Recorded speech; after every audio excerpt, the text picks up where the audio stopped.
Assalamualaikum dan kembali bertemu dalam MHI Malaysia hari ini. Isnin 1 Februari kita bertemu bersama dengan anda di saat kita menyambut Hari Wilayah. Dan saya Fitri Yahya. Dan saya Marsila Hassan. Assalamualaikum kepada anda semua. Terima kasih kerana menonton kami seawal jam 8 pagi ini dan pastikan anda terus setia bersama kami sehinggalah jam 9.30 pagi nanti kerana pelbagai perkara-perkara menarik akan kami bawakan kepada anda. Antaranya Fitri hari ini sempena Hari Wilayah. Kita akan bersama juga Tan Sri Anwar Musa. Ya, dan kita berbincang bagaimanakah kesihatan anak-anak terutamanya dalam aspek visual mereka kerana saban waktu menghadap gadget, alat peranti, bagaimanakah kesihatan mata dapat dijaga dengan sebaik mungkin. Juga kita akan meninjau bagaimanakah persiapan dan aktiviti yang dilakukan oleh pihak Jabatan Agama Islam sempena untuk imarahkan juga program ilmu ini walaupun dalam talian tetapi tetap sampai kepada ummah yang amat rindukan tentang program agama seperti ini.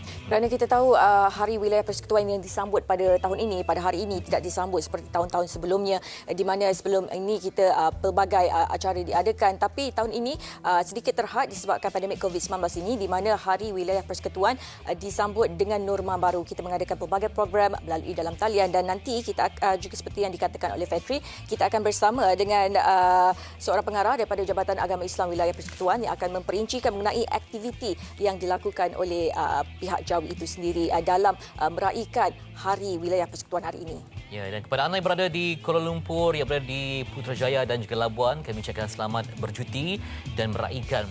Jadi pastinya ada pelbagai kempen telah pun dilaksanakan seperti kibarkan ataupun warnakan kediaman anda dengan cahaya yang vibrant di samping untuk memuat naik visual berkenaan di laman sosial dengan hashtag #LightUpFT ataupun Federal Territory. Untuk anda. Lagi kita memaknakan setiap sambutan sayangi tempat anda mencari rezeki sebab kadang-kadang wilayah persekutuan ini bukan hanya tempat tinggal tetapi juga tempat berhijrah datang untuk meraih rezeki. Daripada negeri yang pelbagai datang ke Kuala Lumpur, Putrajaya dan Labuan untuk membina kerjaya dan kehidupan. Dari segenap pelosok di negara kita semua datang tertumpu di wilayah persekutuan untuk mencari rezeki. Dan pastinya seperti yang Fitri kabarkan tadi, boleh kongsikan pelbagai perkara menarik aktiviti anda di laman sosial masing-masing dengan hashtag Wilayah Persekutuan, Wilayah Prihatin dan juga kibarkan bendera WP. Itu pastinya sesuatu yang sangat seronok untuk kita lihat nanti. Macam-macam ragamnya pastinya Fitri. Di samping itu juga nanti akan meninjau kumpulan ataupun artis yang lama kita tak dengar suaranya. Ringo yang merupakan vokalis kumpulan Aero. Di sampingnya kita lihat semua orang terjejas, terutama yang memang mencari rezeki dalam persembahan yang terbiasa dengan persembahan yang berskala besar. Ada audiens. Kali ini apakah alternatif mereka untuk mencari rezeki? Kita kongsikan nanti. Dan sekarang ni kita nak kongsikan pula kepada anda semua mengenai statistik COVID-19 yang kita lihat saban hari. Kalau sebelum ini hanya 1 digit, 2 digit, 3 digit dan seterusnya naik ke 4 digit. Dan yang paling membimbangkan sekarang angka digit itu, angkanya sudah bermula di angka 5,000. Ya, masih kekal dengan 5,000 lebih setakat semalam yang mana bertambah juga dari segi jumlah kematian. Dan ini 5298 kes kini yang dilaporkan dan di sebalik jumlah yang sembuh 4,622 dan ini pastinya menjadikan jumlah kes di negara kita lah 214,959 dengan jumlah kematian 760. Satu angka kematian yang cukup tinggi sekali dan ini adalah kes positif mengikut negeri dan Selangor masih lagi mencatatkan kes positif yang paling tinggi dengan pertambahan 2,460 kes itu di Selangor dan juga dicatatkan kes yang paling tinggi antara kes-kes di negeri-negeri lain Johor dan juga Kuala Lumpur antara negeri yang mencatatkan pertambahan kes yang agak banyak. Ini pastinya kalau kita lihatkan banyak di peta-peta ini catatan di situ banyak yang sudah menjadi, orang kata kalau dulu banyak kawasan masih lagi zon hijau, tapi sekarang kebanyakan kawasan sudah bertukar menjadi zon merah. Ini sesuatu perkara yang sangat membimbangkan. Ya, dan juga ada peningkatan di beberapa tempat seperti di Johor yang juga mencecah angka ribuan dalam jumlah kesnya. Di samping pertambahan kluster baru seperti mana yang kami paparkan. Semalam terdapat 10 kluster baru yang dicatatkan di mana kalau anda boleh lihat di situ sekarang. Ini adalah antara klusternya iaitu kluster Rani 3. Kita juga ada kluster Jalan Mega, Jalan Jalan Isnin dan juga Sri Plentong. Itu di Johor. Itu antara pertambahan kluster yang berlaku semalam. Di samping tapak bina Jalan Culan, persiaran Sabak Jalan Kewajipan, Bercam Jaya ataupun Bercam Raya. Dan juga ada di Jalan Tronoh di Perak. Okey, itu sekarang ni yang kita lihat sekarang adalah persiaran Sabak di Selangor. Dan seperti yang Fetri katakan tadi, masih lagi kluster yang melibatkan tempat kerja.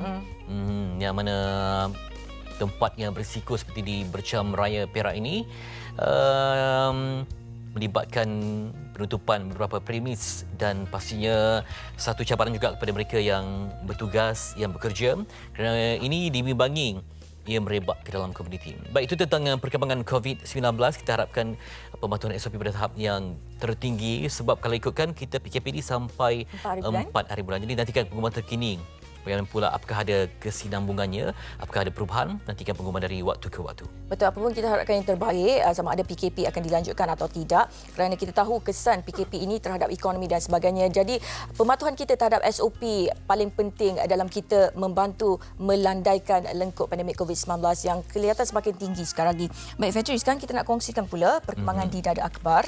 Okey, mula kepaparan di berita harian ini berkaitan dengan program MyBras at Wilayah yang menyumbang 5,750 kampik beras untuk mereka yang berada di Kuala Lumpur, Putrajaya dan juga Labuan.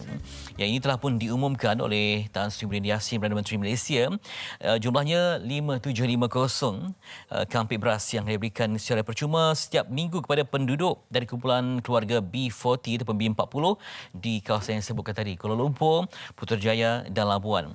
Perdana Menteri berkata pemberian itu dilaksanakan di bawah program MyBras at Wilayah, inisiatif terbaru Kementerian Wilayah Persekutuan dengan kerjasama Yayasan Wilayah Persekutuan dan Majlis Perwakilan Penduduk Wilayah Persekutuan. Dan ini diharapkan akan memudahkan lagi mereka yang terjejas dari kumpulan yang disasarkan B40. Moga-moga ada keringanan dalam kehidupan.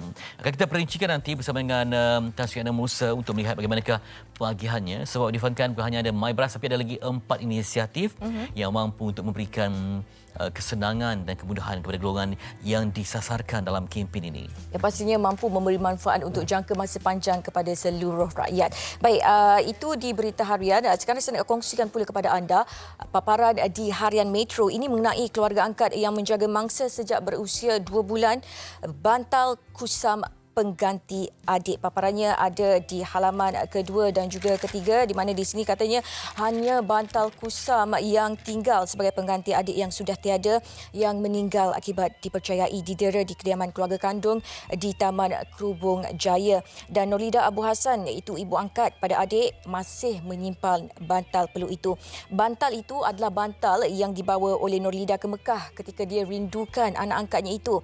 Dan katanya lagi kereta adik begitu dirindukan, banyak kenangan yang tidak boleh dilupakan. Dan katanya lagi adik seorang kanak-kanak yang sangat baik, sangat petah berkata-kata. Dan selain daripada itu, Ketua Siasatan Jenayah Melaka ada meminta warganet supaya menghentikan sebarang spekulasi yang boleh mengelirukan pelbagai pihak dan sekaligus dapat mengganggu siasatan. Dan tambahnya lagi, suspek wanita yang dikabarkan viral dikatakan bahawa pesakit mental, bukan pesakit mental seperti yang didakwa. Itu perkembangan yang ada di Harian Metro. Pastinya pelbagai kisah-kisah dikongsikan di halaman kedua dan ketiga ini. Anda boleh dapatkan Harian Metro untuk perkembangan selanjutnya. Dan seterusnya Fetri nak kongsikan ada lagi di Harian Metro di halaman ke-18. Di sini katanya siap sedia hadapi bah gelombang ke-6. Di halaman ke-18 di sini perinciannya katanya Jabatan Bomba dan Penyelamat Malaysia JBPM Terengganu bersedia untuk menghadapi banjir gelombang ke-6 yang mungkin berlaku susulan monsun timur laut yang dijangka berakhir pada Mac ini. Dan katanya lagi sebelum ini diramalkan akan berlaku lagi gelombang banjir memandangkan monsun timur laut yang dijangka berlarutan. Dan walaupun keadaan cuaca ketika ini baik, hujan lebat boleh berlaku pada bila-bila masa kerana sekarang ini masih lagi berada pada fasa monsun timur laut. Dan keadaan ini tidak boleh dijangka berlaku. Namun hanya boleh berdoa tiada hujan lebat berterusan yang boleh mengakibatkan banjir. Dan sebagai agensi yang terbabit dalam operasi pemenahan mangsa banjir, pihak JBPM sentiasa bersiap sedia dan penduduk juga dinasihatkan untuk sentiasa berjaga-jaga dan berhati-hati. Jadi anda boleh dapatkanlah pelbagai perkembangan cuaca di Met Malaysia untuk mengetahui keadaan cuaca di tempat anda. Kerana kita tahu kan kemungkinan berlakunya banjir seterusnya. Dan masih belum kesudahan dah masuk bulan yang keempat laporan tentang daging haram oleh NST. Wartawan Bashir terus melaporkan meat cartels exploiting loopholes in the system. Ini tentang meat import scandal. Agent used to transact with government officers, claims source. Dan sebenarnya kelompangan prosedur operasi telah pun dimanipulasi, yang mana pegawai kanan agensi dipercayai ada imuniti kebal yang menjadi punca terbabit dengan rasuah. Walaupun dah banyak sekali laporan, banyak sekali pendedahan tentang penyelewangannya, tapi tetap juga diteruskan. Difahamkan ada surat yang tersebar. Ini tentang katanya surat itu mendedahkan bahawa kelonggaran keperluan permit import untuk kemasukan produk pertanian, haiwan, perikanan secara transshipment di semua pelabuhan melainkan Negeri Sembilan dan Sarawak juga Sabah. Maksudnya ada pihak yang tetap dengan pendirian mereka dibenarkan ataupun diberikan kelonggaran, ada kelompangan dan ini perlulah dikaji sebab wartawan di NSC ini melaporkan dah masuk bulan keempat, masih tidak kesudahan, masih ada sekelompok yang degil, yang kebal dan seolah ada imuniti. Ini perlu kita perbaiki sebab ia melibatkan hal haram dalam import daging ke Malaysia. Betul pun, kita harapkan yang terbaik, kita harapkan ini dapat diselesaikan dengan kadar segera. Baik, Fetri, nanti kita akan menemu ramah pengarah daripada Jabatan Agama Islam Wilayah Persekutuan, tapi sebelum tu kita nak dengarkan dulu ucapan Hari Wilayah daripada rakan-rakan FB kami dari Wilayah Persekutuan Labuan, Kuala Lumpur dan juga Putrajaya. Sama-sama kita saksikan. Saya Siti Nurhaimi binti Abdul Ghafur mengucapkan selamat Hari Wilayah Persekutuan kepada seluruh warga Wilayah Persekutuan. Selamat menyambut Hari Wilayah pada 1 Februari 2021 dan berharap kita dapat menjaga keselamatan diri supaya dapat membendung wabak ini sepanjang tempoh PKP. Saya ingin mengucapkan selamat menyambut Hari Wilayah kepada semua warga Putrajaya dan juga warga wilayah Persekutuan Amnya. Teruskan patuhi SOP yang telah ditetapkan oleh kerajaan. Semoga kita semua terlindung daripada wabak COVID-19. Salam wilayah ceria dan semoga kita semua hidup dalam harmoni sentiasa. Teruskan bersama MHI TV3. Okey, dan sekarang ini kita akan meninjau bagaimanakah aktiviti yang bersifat kerohanian agama yang dilaksanakan oleh Jabatan Agama Islam Wilayah Persekutuan, yang mana difahamkan ada forum yang bakal digerakkan supaya ilmu tetap sampai walaupun dalam belakangan kita ada kekangan COVID-19, namun ilmu tetap dipugar untuk kebaikan ummah. Yang pastinya pihak Jawi akan menganjurkan pelbagai aktiviti-aktiviti, program-program secara dalam talian yang pastinya melibatkan penyertaan daripada masjid dan juga institusi pendidikan Islam. Dan untuk bercakap mengenai program yang diadakan oleh Jawi ini, kita bersama dengan Tuan Haji Muhammad Ajib Ismail, Pengarah Jabatan Agama Islam Wilayah Persekutuan. Assalamualaikum. Waalaikumsalam warahmatullahi wabarakatuh. Ya, Tuan Haji hari ini bercahaya ya? Ya. Baju bercahaya, nampak. Hari ini hari yang baik kepada semua warga Wilayah Persekutuan. Hari Wilayah Persekutuan, jadi kita kena ceria dan bersemangat. Ya. InsyaAllah. Pastinya Tuan Haji juga rindu akan kemeriahan majlis ilmu ya.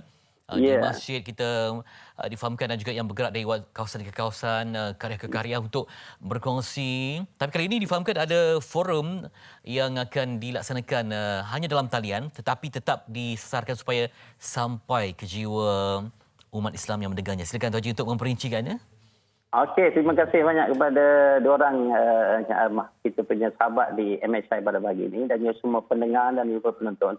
Kita bersyukur kepada Allah SWT walaupun pandemik COVID-19 dan adanya SOP yang perlu dipatuhi, tetapi ada hikmahnya iaitu kita Jawi dengan kerjasama Kementerian Wilayah Persekutuan telah mengadakan Forum Perdana Ehwal Islam sempena dengan Hari Wilayah. Malam tadi kita telah adakan satu Forum Perdana Ehwal Islam secara live melalui Facebook Live.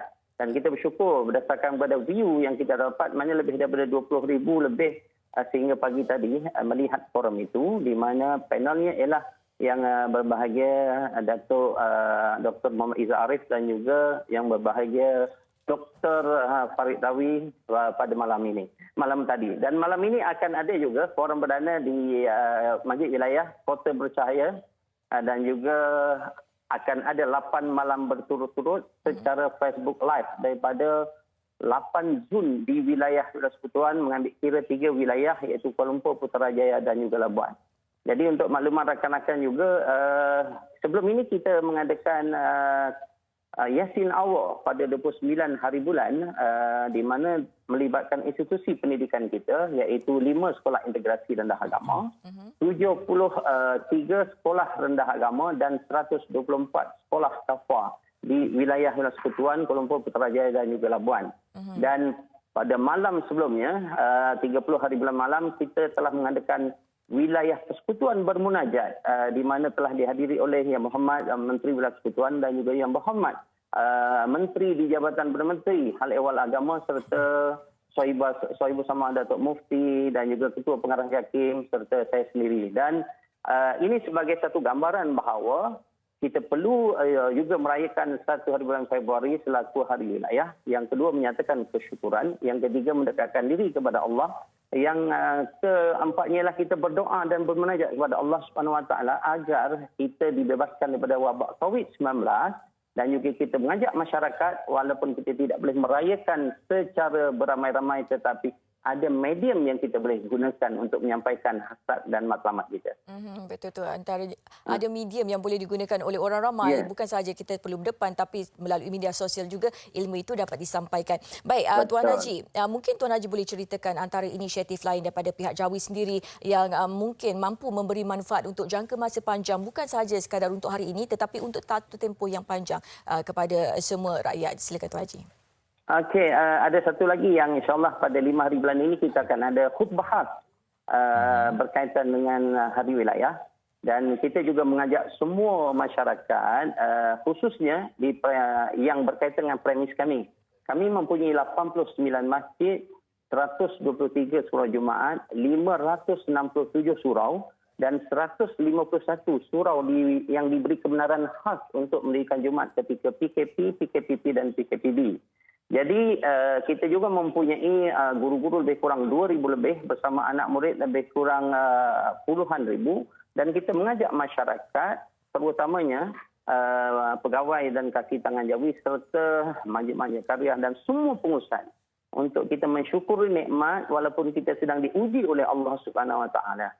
Pada saya ujian ini tidaklah bererti bahawa Allah tidak membenci kita. Itu tidak bererti begitu. Tetapi dia menguji bagaimana kita nak mengatasi ujian ini dan kita perlu bersatu padu dalam menghadapi ujian ini dan kita bersama-sama bersatu dalam kepelbagaian, bersatu dalam keharmonian untuk membangunkan negara khususnya dan negeri kita khususnya agar kita dilihat masyarakat dan negara yang berjaya satu masa nanti insyaAllah. InsyaAllah. Baik, jadi persiapannya rancak sekali tu Haji ya.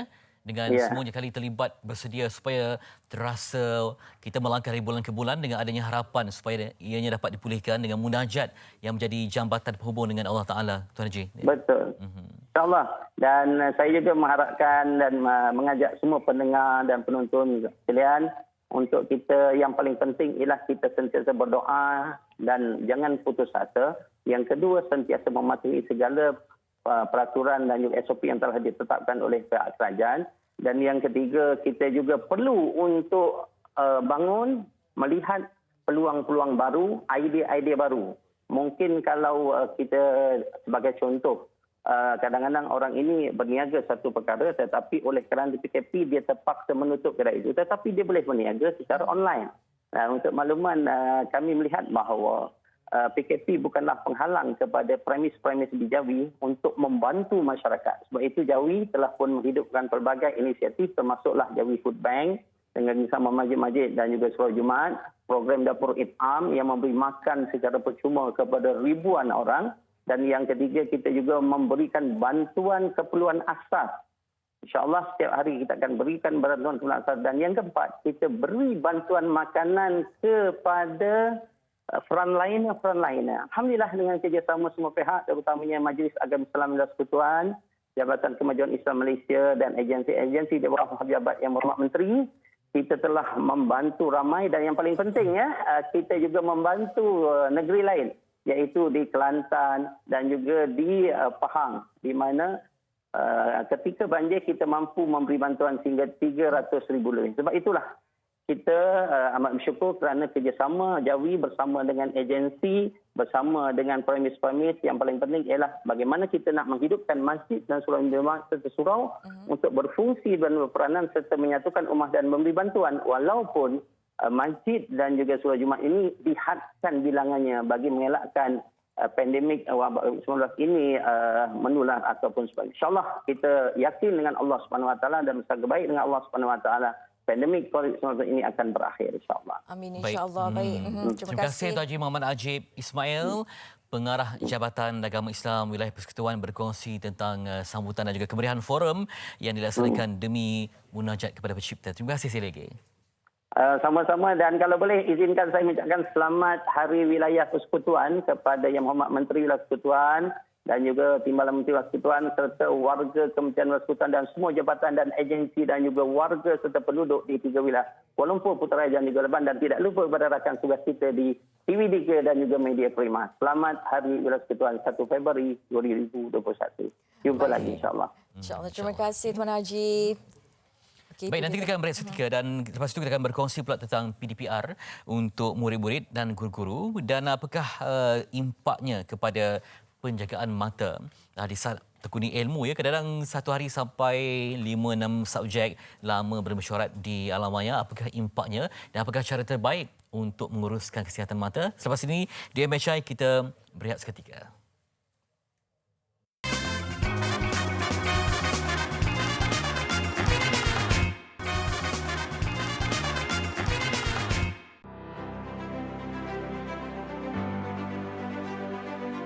Setahun telah berlalu, kes COVID-19 semakin meningkat.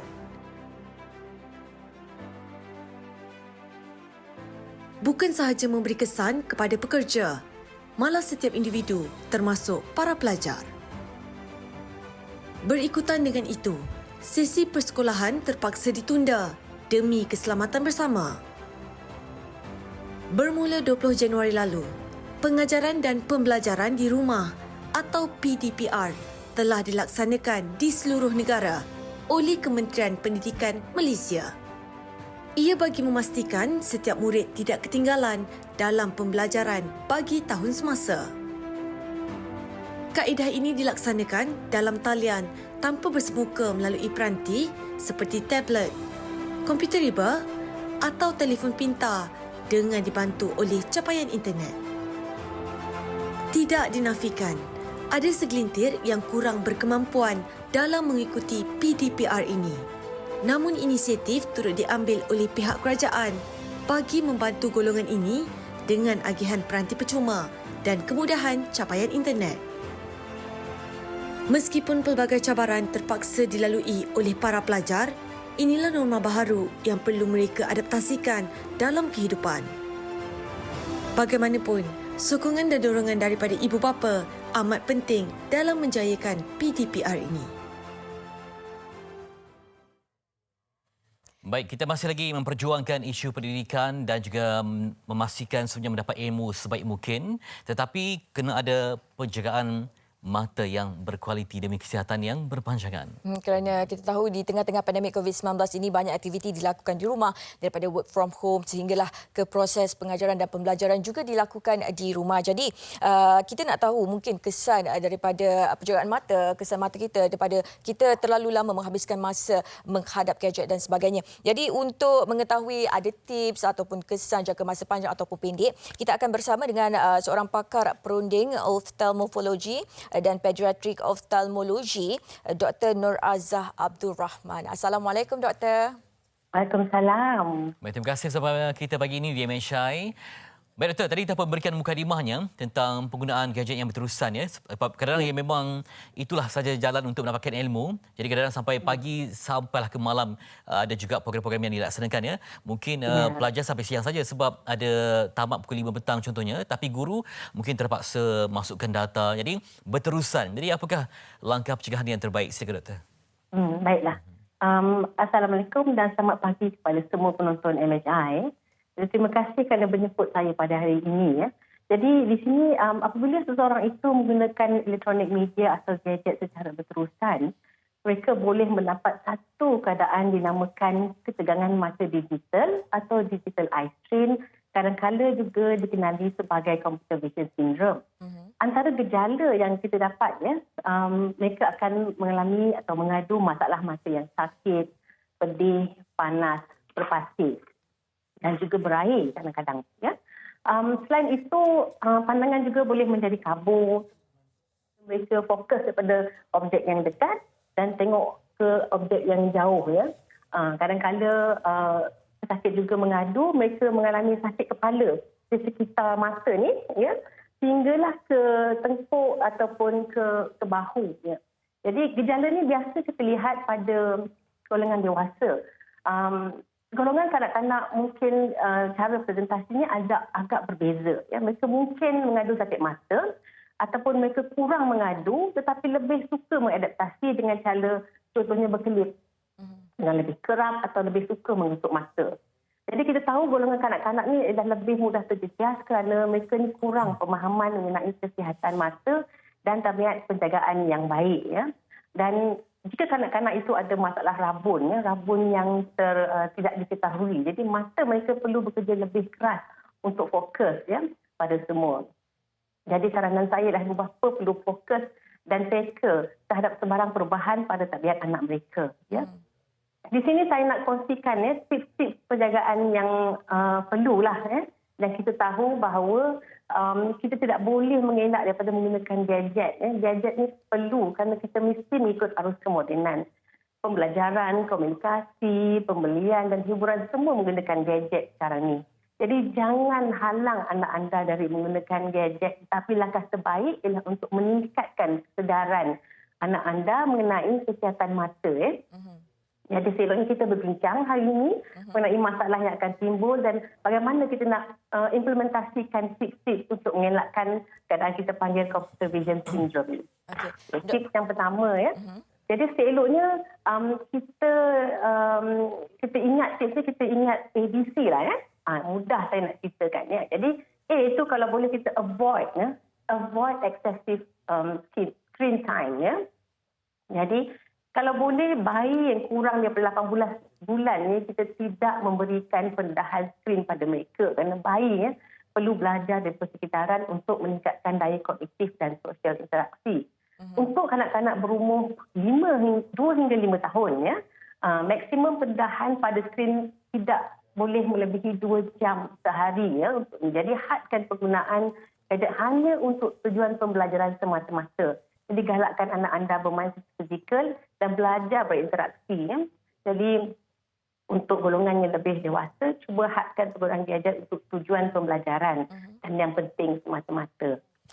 Kemudian kita lihat pada tips seterusnya iaitu break and blink. Ya. Jadi apa yang berlaku apabila mata kita ni fokus kepada sesuatu objek yang dekat tu terlalu lama. Ya.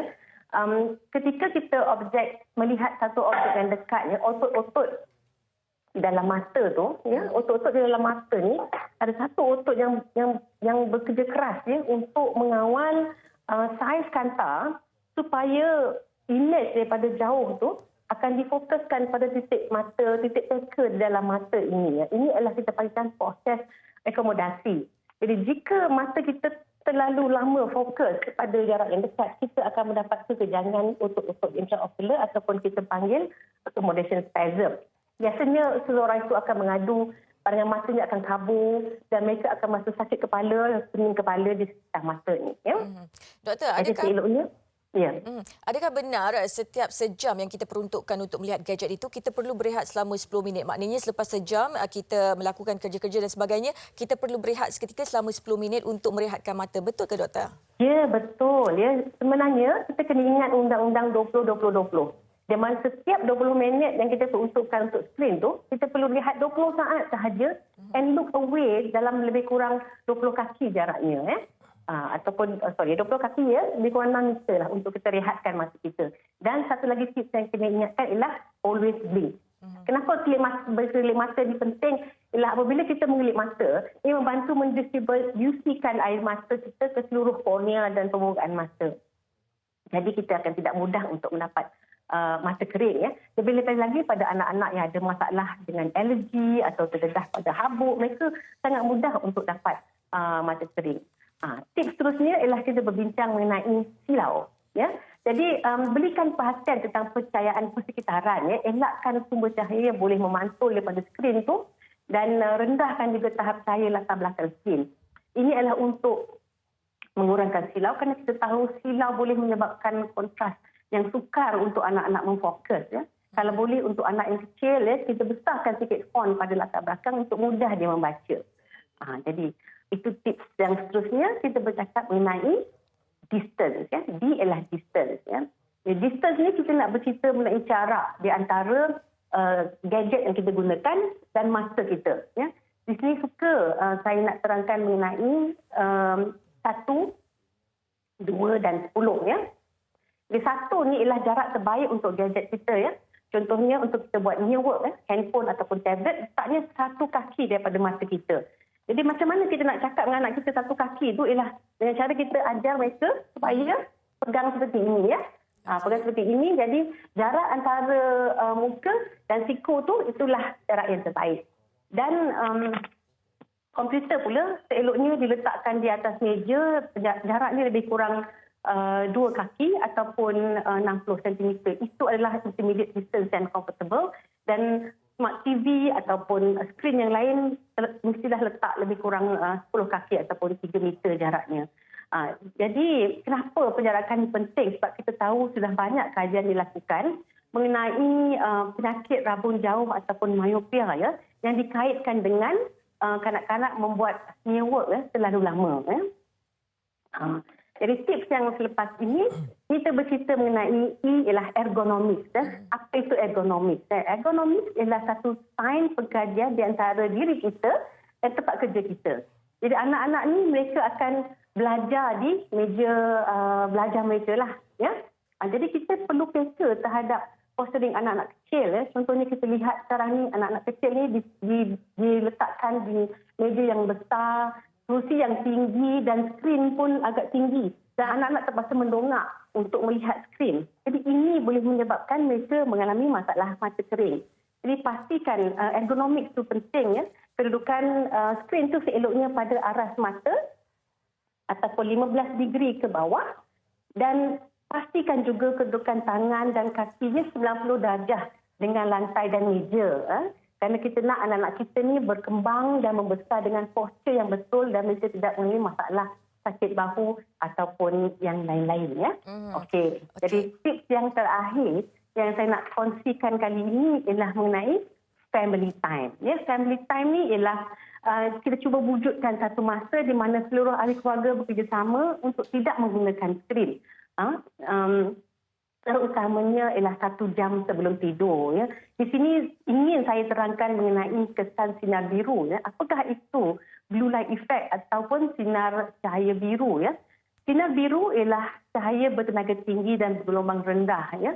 Cara semula jadinya kita dapati pada cahaya matahari. Tapi turut dipancarkan pada permukaan yang menghasilkan cahaya. Contohnya di skrin atau LED light ataupun di fluorescent. Jadi pendedahan kepada cahaya biru yang berlebihan ini boleh mengganggu kitaran tidur. Ya. Jadi ia mengurangkan rembesan hormon melatonin. Jadi anak-anak menghadapi kesukaran untuk tidur. Jadi cuba kita elakkan penggunaan gadget 1 jam sebelum waktu tidur dan galakkan anak-anak kita ni untuk keluar, do outdoor activity. Kerana kita tahu banyak kajian menunjukkan bahawa outdoor activity, exposure to sunlight adalah baik. Ya. Lepas kelas, saya cakap tadi sampai pukul 5 kan. 1 jam, bawa mereka keluar, galakkan mereka keluar padang ataupun di halaman rumah, dedahkan pada cahaya matahari untuk mengelakkan penyakit rabun jauh atau myopia yang progresif. Okey, baik Doktor. Okey, Maknanya penting untuk ibu bapa sendiri untuk mengawal ataupun ambil peduli tentang bagaimana cara anak kita menggunakan gadget dan sebagainya agar tidak mendatangkan kesan untuk jangka masa yang panjang. Baik Doktor, terima kasih banyak-banyak. Terima kasih banyak Doktor. Dr. Nur Azah Abdul Rahman, pakar perunding oftalmologi dan pediatrik oftalmologi yang berkesibukan hanya tentang mata tapi juga dari segi kesan pada fizikal, kerana ia kalau terlalu lama sangat dengan gadget mendorong kepada obesiti, kesukaran untuk tidur, tingkah laku yang berbeza yang mungkin agresif ya. Jadi masa untuk kita memerhati dan mendengar rintihan dan luahan anak-anak yang sedang tekun belajar dalam PDPR. Okey, kita akan balik seketika. Nanti akan kita dengarkan pula perkongsian daripada Aero Bringo selepas ini.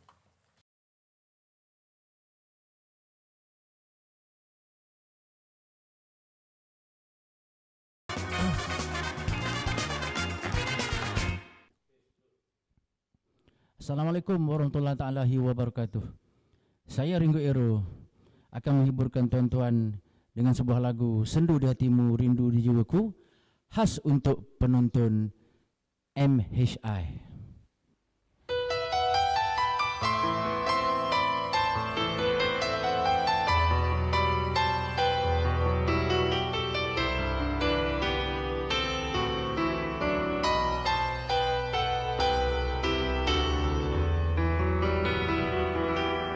Takdir yang menentukan pertemuan yang tak disangka, takdir jua yang menentukan perpisahan.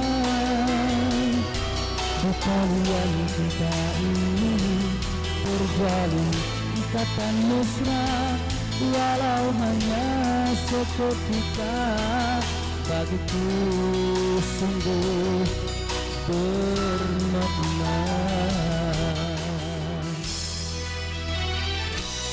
Masih terkenang lagi kepadamu insan misteri yang sudi bertamu di hati. Tersentuh hatiku ini rasa ingin bersamamu, menyapu si air mata, menghilangkan rasa sendu di hati.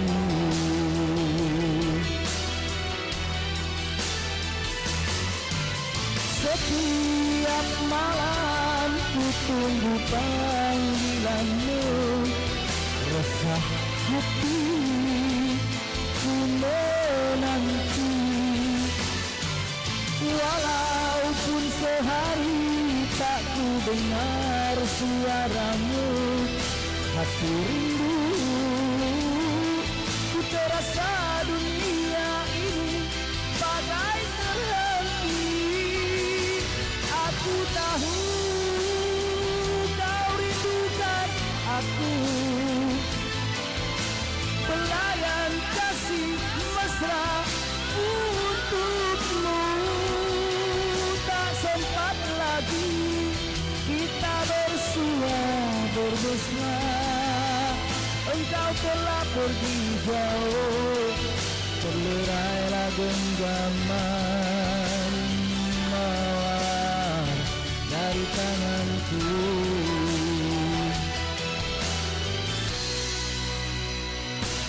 Masih terkenang lagi kepadamu insan misteri yang sudi bertamu di hati.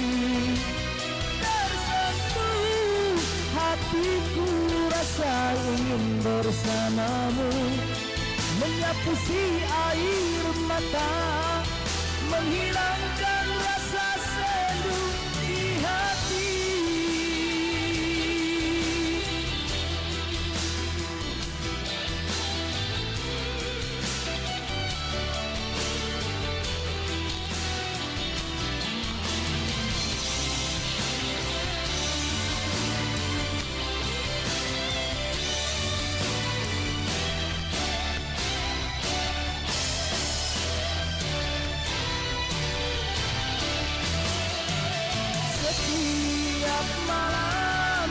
tunggu panggilanmu.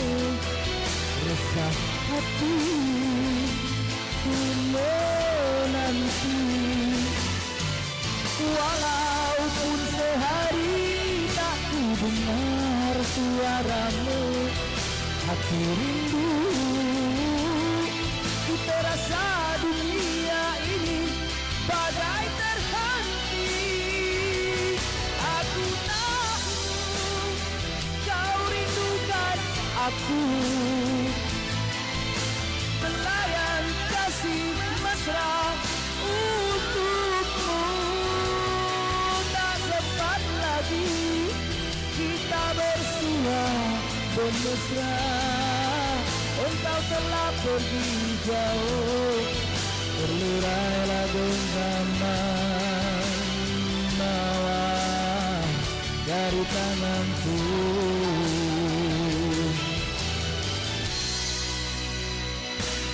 Masih terkenang lagi kepadamu insan misteri yang sudi bertamu di hati. Tersentuh hatiku rasa ingin bersamamu, menyapu si air mata, menghilangkan rasa seduh di hati.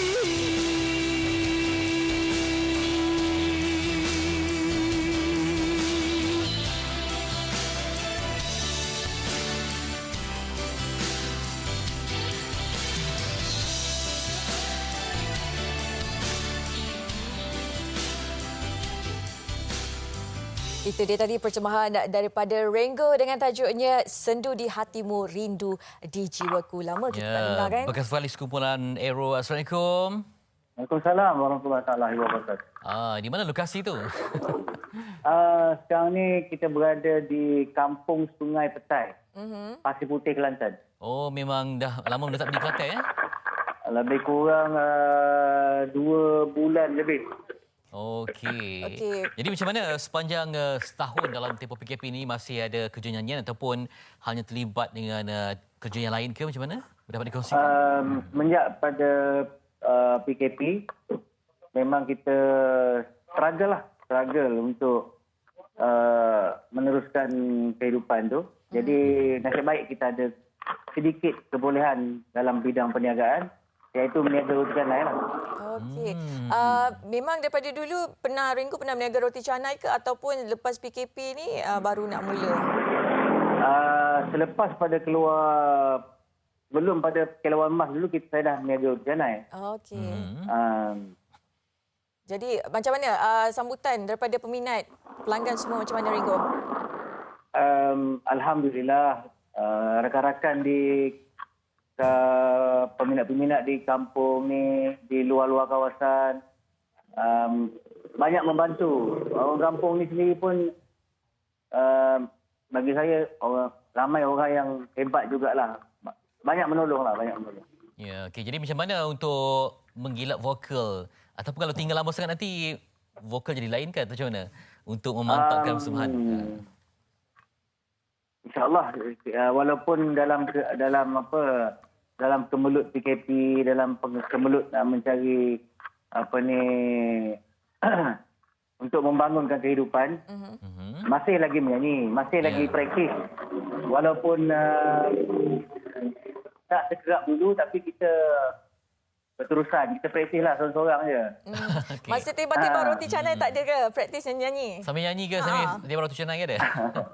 Ada juga. Ada kawan-kawan yang peminat-peminat kat sini, rakan-rakan kampung sini yang datang kadang-kadang sambil-sambil beli roti tu, dia orang minta lagu lah, macam-macam lah kerenah dia kan. Tapi itu jadi satu keseronokan lah bagi kita, sebab yalah, mungkin masing-masing pressure dengan masalah kluster masalah COVID apa semua ni. Jadi mungkin datang jumpa kita nak minta sesuatu satu lagu dua untuk berhibur lah kan. Ya, sebab bila tularkan orang kembali mencari lagu-lagu lama. Jadi kalau ikutkan saya lebih banyak dengar lagu Aku Tak Marah kan. Bolehkah Abang Ringo belanja sikit lagu tu? Sebab lagu tu ketika ada memori dia. Sebab ketika nak ambil PMR dulu, selalu dengar kat radio. Boleh belanja sikit lah pagi ni? Aku tak marah Okey. Okey. Lagu ni dicipta oleh Adinda Amiro dan liriknya oleh Mazan B. Okey. Kita rekod album ni pada tahun 94. Daripada album Sasaran Gemilang. Lagu yang berjudul Aku Tak Marah. Okey. Sikit Kalau cinta katakanlah,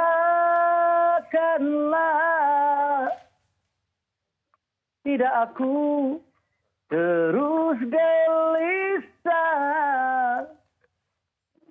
Kalau diam mana ku tahu, aku takut ku kan berlalu pergi darimu. Kalau benci, lepaskanlah. Tidak, ku tidak marah. Kalau diam, siapa yang tahu? Kalau begitu, tak mungkin aku terus menunggu. Wah, Okey, itu dia. Bergisa lagi, Vetri. Suka? Itulah dia. Kalau ikutkan Abang Ringo kan, ada satu lagi lagu. Niat hati tak nak apa? Boleh tak belanja sikit lagu Samarinda? Samarinda? Boleh. Walaupun tak ada InsyaAllah, perempuan. insyaAllah boleh. Okey. Sebab peminat rindu sangat kan? Okey. Samarinda, kain Samarinda. Samarinda darilah sepedang. Bukan abang bermain bahasa. Memang sungguh abang dah berkenan. Wow. Dia sambil duduk je. Boleh ditarik tinggi-tinggi tu. Patutlah sambil buat tu canai pun sambil tarik tinggi. Patut ramai pelanggan beratur datang. Abang Ringo, tak ada ke? Kabarnya ada single baru Kekasih Syurgawi. Betul? Ya, kita ada satu lagu khas untuk semua wanita di muka bumi ni. Tak kira lah dia ni mak kita ke, adik perempuan kita ke, bini kita ke, siapa saja yang bergelar wanita, inilah lagu yang dicipta khas untuk kaum wanita yang diberi judul Kekasih Syurgawi. Jadi kalau yang siapa-siapa yang nak dengar Kekasih Syurgawi ni boleh dengar kat mana, Ringo? Kita sekarang ni sedang up di YouTube lah sekarang ni. Musim-musim ni YouTube je lah. Type Ringo Ero Kekasih Syurgawi, insyaAllah. Okey. Kami doakan sukses, berjaya dalam apa jua bidang diceburi. Semoga vokal terus kekal mantap, keluarga bahagia, semuanya ada rezeki bertambah insya-Allah ya. InsyaAllah, terima kasih. Sama-sama, terima kasih Abang Ringo. Terima kasih juga sudi menyanyi untuk kami tadi.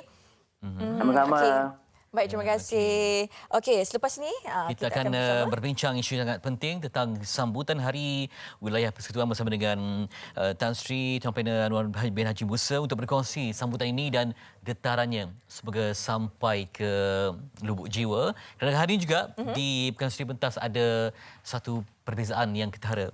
Dibawakan Federasi Haji, kemudian gambaran bagaimanakah untuk menyantuni warga KL, Putrajaya, Labuan digambarkan dalam situasi berikut di Seri Pentas. Segalanya selepas ini di Malaysia hari ini.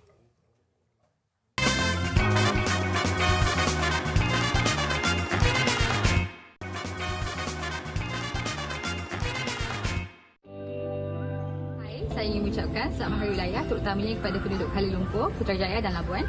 Semoga wilayah persekutuan sentiasa aman dan makmur. Tema kita pada tahun ini ialah Wilayah Prihatin dan saya ingin mengingatkan semua untuk menjaga diri daripada COVID-19 dan agar negara kita bebas daripada COVID. Stay safe dan selamat Hari Wilayah. Saya mewakili warga Universiti Pertahanan Nasional Malaysia ingin mengucapkan selamat Hari Wilayah. Semoga wilayah persekutuan sentiasa kekal, aman dan sentosa.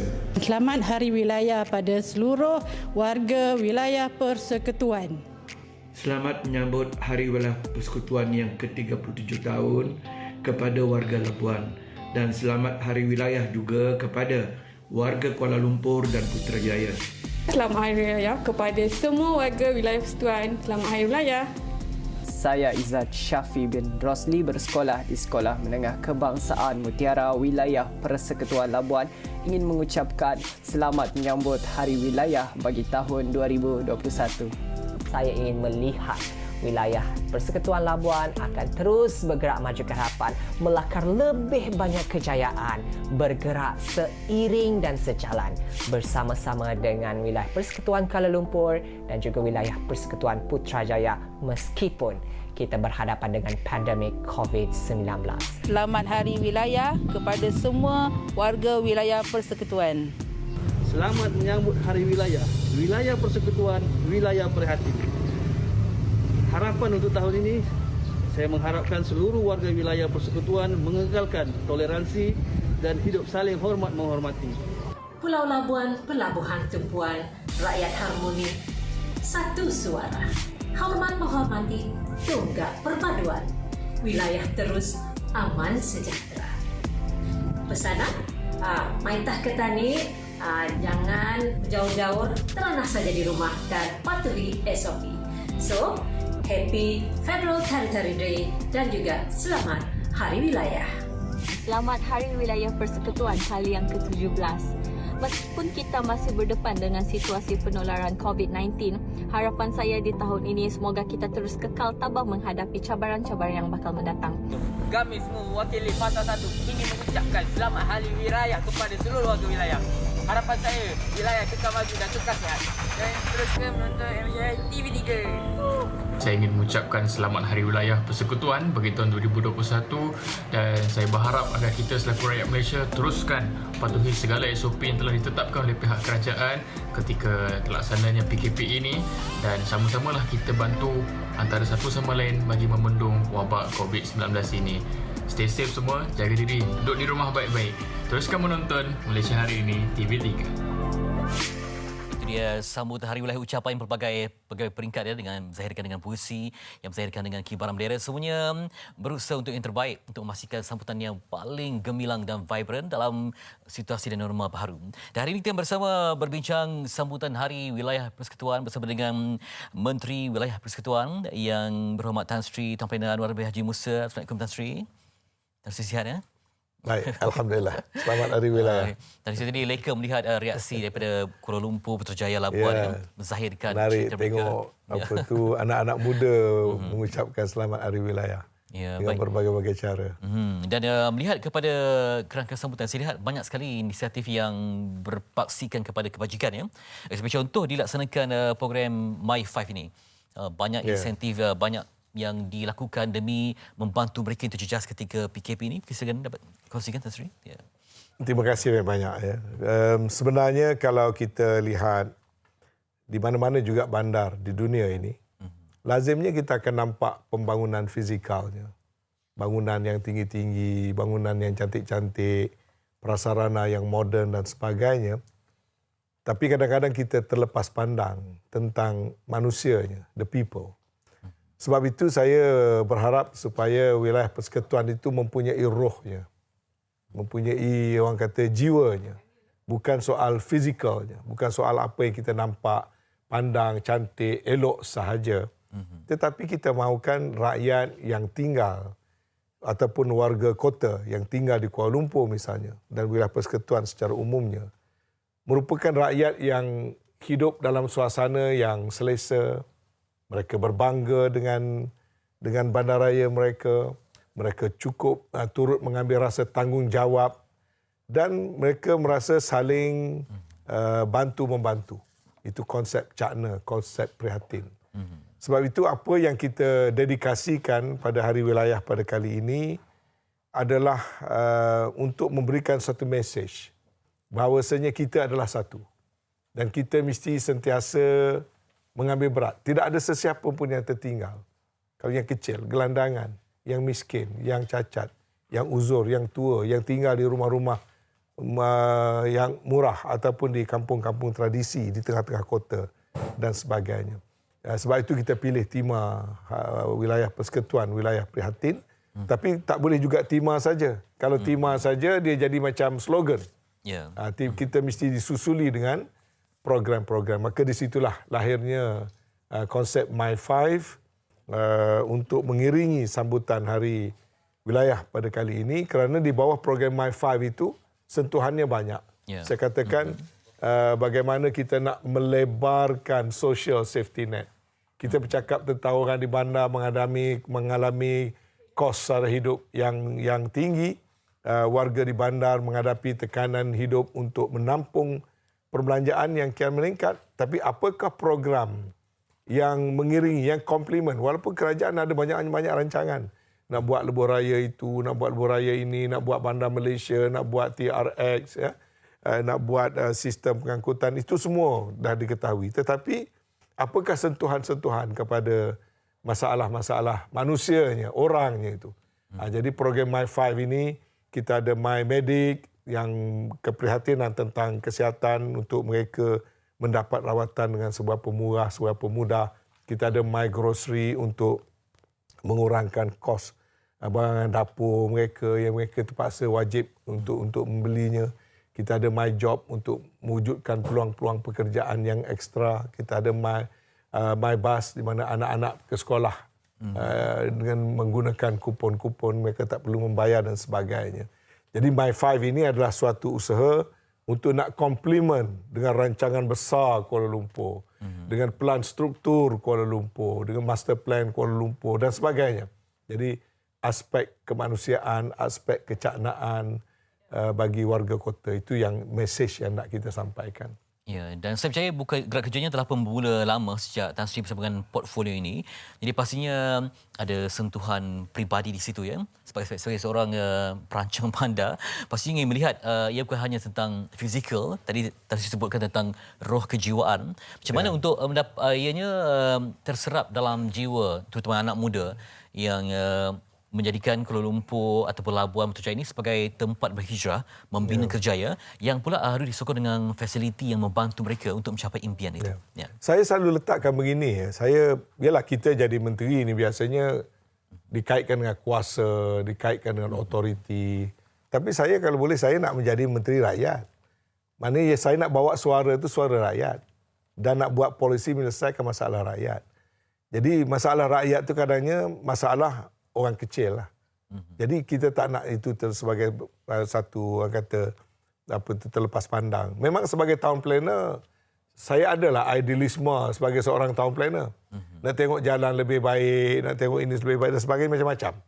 Itu di bawah disiplin sebagai seorang town planner. Sebagai menteri pula tentulah dari segi kuasanya, otoriti dan sebagainya. Tapi yang sentiasa menjadi permainan dalam fikiran saya ialah kalau kita duduk di sebelah rakyat, kita duduk di sebelah orang kecil, kita duduk di sebelah orang yang tinggal di rumah-rumah PPR. Ya, bila saya turun, saya pergi ke unit-unit di rumah-rumah PPR. Saya lihat bagaimana mereka tinggal dalam rumah yang sempit, keluarga yang ramai. Bila PKP semua kena duduk dalam rumah, tiba-tiba dalam rumah tu jumlah keluarga yang besar misalnya, sangat-sangat tidak selesa. Bila saya pergi ke rumah-rumah flat yang lama-lama ni, saya tengok penghuninya adalah warga emas. Ramai yang warga emas. Sebab dia dah beli rumah tu 30-40 tahun dulu. Sekarang dah tua, dah sakit lutut. Tiba-tiba lift pula tak sempurna, lift selalu rosak. Walk-up apartment yang tak ada lift. Mau tak mau kena naik turun. Jadi bagaimana nak mengatasi masalah-masalah sedemikian. Begitu juga kita lihat pada orang muda. Tadi disebut tentang orang muda. Ya. Saya tengok ramai bila saya pergi, yang duk menjaja, yang duk menjual ni, budak-budak muda. Tapi bila saya sembang dengan mereka, dia kata, payahlah Tan Sri. Minta lesen pun lama dah. Saya meniaga kat sini, dia kata, kalau penguat kuasa tak datang, saya meniagalah sekejap. Dia panggil ni apa? Dia panggil rainbow. Dia datang, dia lari. Macam mengalau ayam di lesung lah. Bila penguat kuasa dah tak ada, dia buka balik. Jadi saya terfikir, bagaimana cara kita nak selesaikan benda begitu. Yang penting bagi saya ialah orang tu ada keinginan nak berniaga. Dia bersedia nak berusaha. Kita berempah pula nak menjalankan kempen, keusahawanan dan sebagainya. Jadi ini orang yang dah sedia nak berniaga tapi dia tak ada tempat. Jadi kita lancarkan program usahawan muda kota. instead of dia kena cari tempat, saya suruh Datuk Bandar dan sebagainya cari tempat. Kena pasti lokasi di mana boleh kita bagi anak-anak muda berniaga. Dan kita dapat beribu-ribu lokasi di sekitar Kuala Lumpur, besar dan kecil, kawasan-kawasan yang terbiar, kawasan-kawasan lapang yang tidak digunakan, tempat-tempat pejalan kaki yang strategik di kawasan River of Life.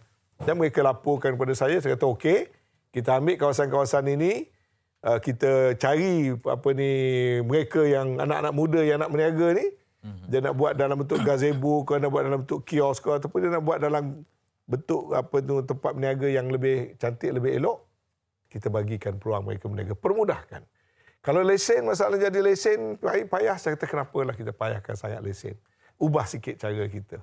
Jadi lesen dipermudahkan, peluang dipermudahkan. Jadi itu pada saya adalah pendekatan yang bukan bersifat town planning, tapi bersifat how do we manage people's problem. Bagaimana kita menguruskan masalah rakyat. Cara terbaik dengan kita melihat belah mereka.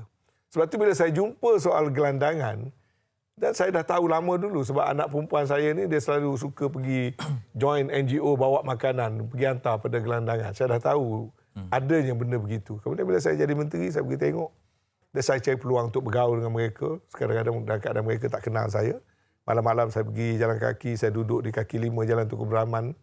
Saya duduk dengan mereka, saya bersembang, saya borak dengan mereka dan saya faham apa masalah mereka. Jadi saya fikir tak cukup dengan hanya beri bekalan makanan. Jadi kita ada program-program yang lebih jauh sikit yang kita rangka. Termasuk sekarang ini gelandangan akan bekerja di saya punya urban farm. Kita wujudkan urban farm, gelandangan kita nak latih dia bekerja. Selain pada kita hantar ke kilang, bagi dia kerja macam yang kita buat dalam pusingan pertama dan kedua, dan pusingan yang akan datang ni yang baru kita ambil gelandangan, kita ada formula-formula tertentu untuk membantu mereka secara holistik dan menyelesaikan masalah kegelandangan. Dan juga tadi kita tadi nampak banyak kelibat bahas sekolah ya dalam visual tadi.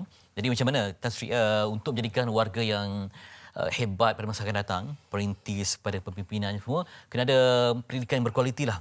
Walaupun dalam keadaan yang miskin, B40, tetapi aspek pendidikan ini tak dapat diabaikan. Sebenarnya ini sangat-sangat mustahak. Soal anak-anak kita, soal anak dan cucu kita di seluruh wilayah persekutuan, terutama sekali Kuala Lumpur. Kadang-kadang saya terfikir bila saya dengar cerita Abid Liu, kadang-kadang saya rasa malu dengan diri sendiri. Sebab saya tengok ada hamba Allah macam beliau tu begitu bersungguh-sungguh.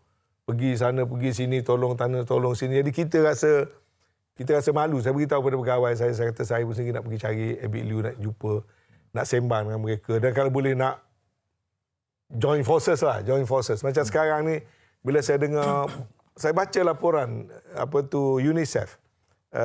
Dia buat laporan, dia buat penyiasatan di keluarga-keluarga miskin di PPR. Dan laporan itu dikeluar secara berkala. Saya baca laporan itu. Badan United Nations ini sendiri menyatakan bahawa di rumah-rumah murah itu living conditionnya adalah tidak begitu sesuai. Ramai di kalangan anak-anak kita tidak ada berhenti untuk mereka nak belajar. Walaupun sekarang ini banyak belajar secara online dan sebagainya. Dan baru ini bila saya dengar kata Yayasan Hasanah akan mengedarkan tab dan juga rasa ada leganya sikit. Tapi kalaulah ada lagi misalnya keluarga, sebab kita kata konsep no one is left behind ni kita kena walk the talk. Ya? Kalau ada lagi keluarga di wilayah ini anaknya tak sempurna belajar kerana tidak ada berhenti, saya rasa kita berdosa. Kita bertanggungjawab. Sebab itu saya nak tengok dari itu aspek. Macam sekarang ni ada orang kata tak ada beras, tak apalah kita buat program My Beras. Jadi kenapa saya mengadakan program My School Bus? Sebab kalau seorang anak dia kena bayar RM80, dua orang anak dah RM160. Jadi kenapa tidak kita cari jalan, kita percumakan bas itu. Bukan semua yang mampu eloklah. Dia bolehlah hantar anak menggunakan bas. Jadi program My Bus ni bagi mana-mana yang betul-betul tak mampu, kita bekerjasama dengan sekolah. Sekolah cek ada tak murid-murid mereka menghadapi masalah nak bayar bas. Jadi kita keluarkan kupon-kupon. Alhamdulillah kita buat ni hampir 10,000 pelajar, ramai tu 10,000 pelajar yang kita dapat berikan kupon. Jadi dia jimat, dia tidak payah membayar. Tapi kita harap pemergian mereka ke sekolah selamat, ibu bapa tak perlu bimbang dan tidak menjadi satu bebanan kepada mereka. So soal pendidikan ni jangan kita tak boleh compromise. Sama ada dia orang miskin ataupun dia macam mana keadaan, apa juga kedudukan status sosial mereka, education wajib kita berikan yang terbaik. Tak ada bezanya seorang anak dari segi kaum apa, bangsa apa status ekonomi, anak itu mesti mendapat peluang yang terbaik dari segi belajar. Jangan ada sebarang hindrance. Jangan ada sebarang kekangan bagi anak-anak untuk mendapat pelajaran yang terbaik. Sebab itu school bus nampak kecil, daripada saya adalah penting. Jadi kalau kita dengar pula cerita tak ada tab, tak boleh belajar dan sebagainya, itu juga penting. Dan saya fikir kita kena cari jalan untuk terus membantu. Ya. Tan Sri, untuk menciptakan satu ekosistem yang mantap, bukannya daripada pihak Tan Sri sahaja, tapi juga di peringkat blok-blok di kawasan perumahan, semuanya perlu ada semua yang ada perasaan cinta itu, self accomplishment yang cukup tinggi. Jadi macam mana mencipta rangkaian di setiap lapisan masyarakat itu, semuanya ada tanggungjawab yang tidak perlu dipaksa tapi wujud semula jadi untuk membantu satu sama lain. Kita kena faham satu perkara. Perasaan rasa cinta pada negeri itu sebenarnya telah ada dalam fitrah manusia. Manusia itu dilahirkan untuk rasa kasih, rasa sayang dengan tempat di mana dia berada. Even haiwan pun, kalau dia dah buat sarang dekat situ, ataupun kalau ada itu teritori dia, dia akan ada rasa sayang dan dia akan marah kalau orang kacau tempat dia. Itu haiwan. Manusia pun juga sebenarnya begitu. Sebahagian pada fitrah manusia itu adalah bila dia terhubung antara dia dengan alam sekitar, alam kelilingnya, dia akan ada rasa cinta. Tetapi perkara itu mesti kita develop. Kita mesti develop supaya warga kota, warga wilayah ada rasa kebertanggungjawaban, ada rasa sayang. Semalam saya merayau-rayau di Putrajaya daripada pagi sampai petang. Saya pergi ke segenap penjuru, segenap tempat dan saya beritahu kepada Presiden Perbadanan Putrajaya, saya kata saya ada rasa bimbang kerana Putrajaya ini sangat cantik. Sangat cantik. Ada park, ada wetland dan ada kemudahan yang cukup banyak yang underutilized. Ya? Tapi saya mula nampak budaya maintenance di Putrajaya. Kebersihannya, manicuring, rumputnya, pokoknya dan sebagainya. Kalau kita tidak pertingkatkan penjagaan itu, kawasan itu akan mula rundown. Tetapi tidak ada satu kerajaan yang boleh menyelesaikan masalah alam sekitar, kebersihan tanpa orangnya, rakyatnya, membudayakan soal penjagaan alam dan sebagainya. Jadi, kalau kita dapat wujudkan dalam warga wilayah persekutuan ini, rasa kasih, rasa sayang pada tempat tinggal mereka, pada bandaraya mereka, separuh pada masalah selesai. Kerajaan terus tingkatkan efisiensi, gunakan teknologi, tenaga kerja yang cukup, sistem kalau di Kuala Lumpur ni alam floranya dengan kegiatannya, tetapi budaya masyarakat itu akan mengukuhkan lagi. Jadi inilah, bila kita sebut wilayah persekutuan, wilayah prihatin kepada alam sekitar, prihatin kepada tempat kita tinggal, prihatin kepada masyarakat, prihatin kepada rakyat. Jadi, saya katakan, saya gunakan istilah, wilayah persekutuan mesti mempunyai roh, bukan hanya fizikal. Dan wilayah persekutuan mesti terwujud di kalangan warganya, satu perasaan kekitaan, kebertanggungjawaban, caring for each other antara satu sama lain. Jadi itulah saya harap Hari Wilayah ini dapat pembudayaan, bukan hanya perayaan tetapi pembudayaan yang kita kena lakukan secara berterusan. Ya, dan saya melihat sebenarnya dengan Perintah Kawalan Pergerakan PKP ini tak menghalang untuk kita menzahirkan kecintaan itu. Ada pelbagai program yang digerakkan sekira daripada aspek kejiwaan, ada program munajat dan kemudiannya untuk kibarkan bendera yang mungkin ada cara tersendiri yang sambutan kali ini dalam tempoh PKP ini. Ya, bagi nak mencapai matlamat, macam saya kata dia lah. Kenapa saya bagikan beras percuma? Itu kerana kita nak, bukan soal berasnya, tapi soal pembudayaan rasa keprihatinannya. Kerana beras itu makanan yang paling basic. Kalau saya kecil-kecil dulu, orang datang minta sedekah, dia minta beras, dia tak minta benda lain. Kita pun kalau nak beri sumbangan, zakat, sebahagian daripadanya kita bagi dalam bentuk beras. Zakat fitrah dulu diberi dalam bentuk beras. So beras itu simbolik, benda yang paling basic untuk kita dalam nak, orang kata nak menghulurkan bantuan dan sebagainya. Sebab itu dalam sepanjang perayaan ini saya tekankan kepada program yang mewujudkan kepada pembudayaan. Kenapa saya adakan program wilayah bermunajat? Supaya kita membiasakan kita mendoakan untuk wilayah persekutuan. Kerana ada kaitannya, ada soal hubungan manusia dengan manusia. Hablum minan nas, ada hablum minallah. Kalau kita doa minta kita kaya, minta dapat duit, minta dapat itu kita. Tapi bagaimana dengan tempat di mana kita tinggal? Apa salahnya kita turut mendoakan kesejahteraan wilayah. Jadi satu daripada aspek perayaan itu, kita adakan program wilayah bermunajat. Alhamdulillah 200 lebih masjid dan surau melakukannya secara serentak, dan ini boleh dilakukan bukan musim ini secara berterusan. Kemudian pembudayaan yang lain itu kita ada program yang berbagai-bagai. Kalau dulu kita ada juga program kebajikan macam jamuan rakyat sepenuh wilayah. Kali ini di bawah SOP baru, teruskan ubah suai. Mulai pada hari ini kita menghantarkan lebih kurang 13,000 bakul makanan door to door dengan kerjasama MPP. Tiap-tiap satu MPP kita berikan lebih kurang 1,000 bakul. Ini supaya tidak ada orang berimpun, tak ada orang queue melanggar SOP. Kita suruh MPP sampaikan dalam kelompok kecil ataupun door to door. Tapi masih 13,000 orang masih boleh mendapat benefit ganti jamuan rakyat dalam bentuk penyampaian bakul-bakul. Kemudian ada 13,000 lagi akan disampaikan dengan kerjasama Jabatan Kebajikan Masyarakat. Kemudian 23,000 akan dapat dalam bentuk kupon-kupon beras. Jadi saya menjangkakan lebih pada 30,000 orang sepanjang perayaan ini akan mendapat sentuhan-sentuhan kecaknaan kita. Itu juga sebahagian daripada pembudayaan. Begitu juga kita nak sambutan perayaan ini jangan kerajaan yang buat. Kita nak community base. Biar community yang lakukan. Bila sebut cuti hari wilayah, kita pun cuti, relax, duduk dengan family. Itu tak ada makna.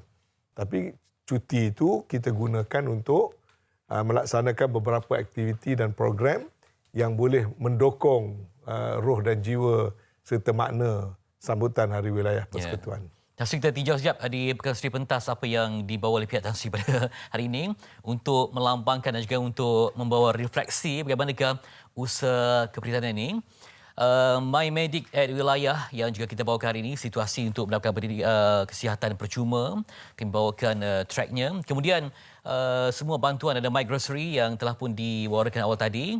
Kemudian ada tadi My School ataupun untuk van sekolah yang akan menyantuni anak-anak yang pergi ke tempat belajar.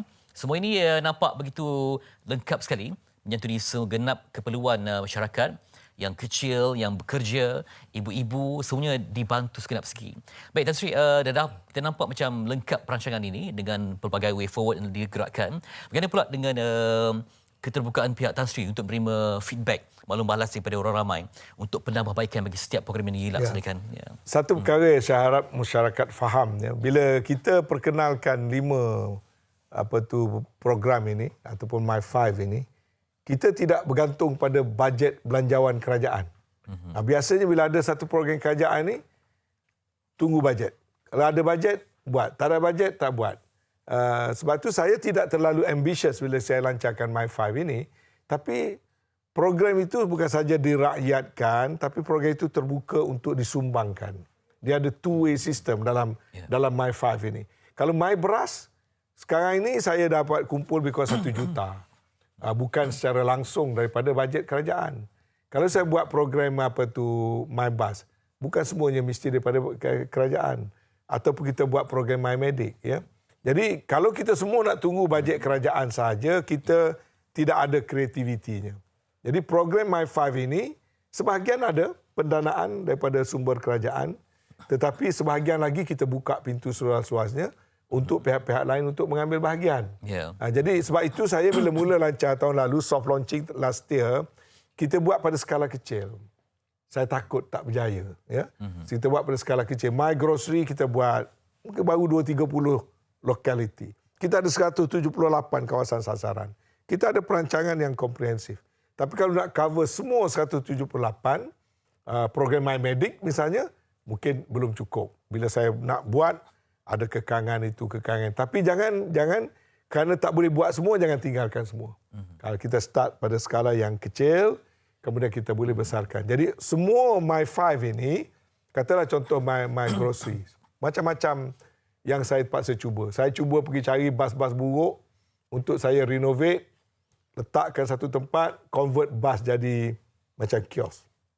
Untuk nak lancarkan my grocery. Ada juga yang kita ambil daripada pengusaha-pengusaha yang sedia ada. Dia dah ada van bergerak dia, kita duduk negotiate dengan dia. Jadi combination berbagai. Jadi trial and error berperingkat. Sekarang kita rasakan kita lebih ready untuk tahun ini bila kita minta PM melancarkan malam tadi, highlight the program. Saya tahu masyarakat boleh beri balik feedback. Saya tahu akan ada tempat benda tu tak sampai. Orang kata indah khabar pada rupa. Ataupun bila kita beri khidmat, akan ada pula ada yang puas hati, yang tak puas hati, tak puas hati. Ada yang dapat, mungkin ada tak dapat. Dia kata kenapa anak si Pulan dapat kupon bas, kenapa anak saya tak dapat. Ini saya dah faham. Saya sebagai wakil rakyat yang dah lama, saya tahu tak ada masalah duduk dengan tak buat kerja. Tak adalah masalah. Tapi kalau kita buat kerja, umpama orang tua-tua kata, kalau kita berkenduri, tak pecah sebiji pinggan, tak sah namanya. Jadi macam ini juga, saya tak mengapa kalau nak ditegur, nak diberi feedback, saya lebih mengalu-alukan. Walaupun kita berada pada kedudukan seperti ini, bukan bermakna kita perfect. Dan program kita pun bukan makna kita perfect. Jadi rakyat nak tegur, eloklah rakyat tegur. Kalau kita tak kena tegur, tak sedar. Baru ni saya morning walk, lepas tu tersempak dengan mantan KP Bandaraya. Lepas tu berjalan sikit, terempak dengan another one. Jadi 3 orang berfoto lah. Mereka excited jumpa dengan saya. Akhirnya berfoto lah bertiga. Saya pun post lah. Tak ada niat apa-apa pun. Tweet lah. Yang saya berjalan, 2 orang ni jalan sekali dengan saya. Wah. Komen daripada luar sana. Daripada khalayak. Tak patut SOP lah. Kenapa berjalan 2 orang, 3 orang lebih pada 2 dan macam-macam. Saya terima baik. Ya. Walaupun saya tahu saya tak melakukan kesalahan. Saya bukan langgar SOP. Tapi dalam gambar tu dilihat macam langgar SOP kan. Jadi biarlah masyarakat tegur kita. Walaupun kadang-kadang teguran tu memang kita pun sedih jugalah kena balu untuk tegur kan. Tapi it's okay. Saya fikir kita mesti terbuka. Biar rakyat menegur kita dengan cara-cara mereka masing-masing. Ambil daripada sudut yang positif. Jadi teguran-teguran. Termasuklah program ini saya mengalu-alukan. Mungkin teguran, ada idea baru, ada kaedah-kaedah yang dia boleh enrich lagi program ini. Saya sangat-sangat terbuka. Dan saya mengakui pada awal lagi bahawa apa yang saya lakukan ini bukanlah perfect. Ia satu usaha tambahan kepada segala agenda telah sedia ada. Yang pentingnya spirit, semangat. Spiritnya adalah saya mahu orang-orang kecil, orang-orang sutah itu mesti disentuh dengan program-program yang sampai kepada mereka. Kecil pun tak apa. Itu dia. Bagi kata sendiri, kalau kita hanya duduk diam memang tak nampak perubahan. Ya. Kalau pegang pinggan pun, pinggan tu boleh berdebu. Tapi kalau kita bergerak, berkenduri, kita bermasyarakat, akan ada yang kurangnya. Pinggan pencah lah yang sesemua tu. Mudah-mudahan kita buat kerja dan berani untuk mengambil risiko. Jadi Sri, masa yang agak terhad ini, masa seminit lah mungkin dapat diwawarakan kepada semua yang menyambut hari wilayah, tempat kita mencari makan, mencari rezeki, mencipta kehidupan supaya menanamkan rasa cinta dan saling kerjasama demi kebersamaan kita menempuh dugaan ini. Silakan. Saya harap yang penting sekali adalah perlu ada keterhubungan antara kita pembuat dasar di atas dengan rakyat di bawah. Jangan adakan gap itu. Saya dah lancarkan line per TV. Kalau ada nak komplain, nak tanya kepada menteri, seberapa direct yang boleh. Pejabat di Bandaraya daripada tingkat atas, saya turun duduk kat bawah ground floor. Kalau orang perlu datang, jumpa. Tak payah pakai appointment dan sebagainya. Saya fikir jurang ini mesti dirapatkan dan walaupun kita seorang menteri, kita itu adalah hamba kepada rakyat. Kita duduk dan saya harap saya dapat mengabdikan diri kepada wilayah persekutuan sepanjang tempoh saya diberikan kepercayaan. Terlalu banyak benda yang nak dilakukan. Dan ini semua tidak boleh dengan hanya stereotype, very bureaucratic type, tidak boleh. Kita mesti dapat menyelami dan melihat kepada masalah rakyat on the ground. Jadi cara mana? Caranya adalah kita berhubung, kita berinteraksi. Jadi pesan saya sempena hari wilayah, kita semua adalah satu. Kita semua adalah warga wilayah. Kita sayangkan wilayah persekutuan. Kita sayangkan Kuala Lumpur kita, kita bangga dengan Putrajaya, kita sayang pada kita punya Labuan, wilayah persekutuan Labuan. Jadi bersempena dengan Hari Wilayah ini, kita jaga kita dan kita sama-sama memainkan peranan. Tak ada jurang-jurang yang besar-besar ini, permudahkan semua sekali mendukung satu roh baik pegawai kerajaan ataupun rakyat di bawah sana. No one is left behind. Kita bawa semangat wilayah persekutuan sebagai wilayah prihatin dan kita walk the talk. Kita laksanakan. Itu yang penting. Itu dia. Terima kasih mutiara kata daripada Tan Sri Chang Pelaina Anwar bin Haji Musa, Menteri Wilayah Persekutuan, yang berkongsi fikrah gerak kerja perancangan dan sebarkan cinta. Jadi untuk anda yang berada di wilayah yang indah ini, kita kibarkan bendera dengan cara kita sendiri, muat naik aktiviti yang bermanfaat dan gunakan hashtag #LightUpFT sebagai perkongsian kita bersama. Semoga ada manfaat dapat kita perolehi dengan program yang dilaksanakan di By5 untuk anda semua. Sekali terima kasih untuk Tan Sri. Baik. Kita akan jumpa lagi esok dan antara topik penting untuk esok ialah kita akan bercerita tentang nafsu serakah online yang ramai terjebak pornografi ataupun terlibat dengan onani. Juga tentang kembali berbicara tentang artis yang lama tak jumpa, Mamam Teacher's Pet yang popular dengan lagu Warisan Wanita Terakhir. Memori esok di MHI, kita jumpa lagi. Assalamualaikum.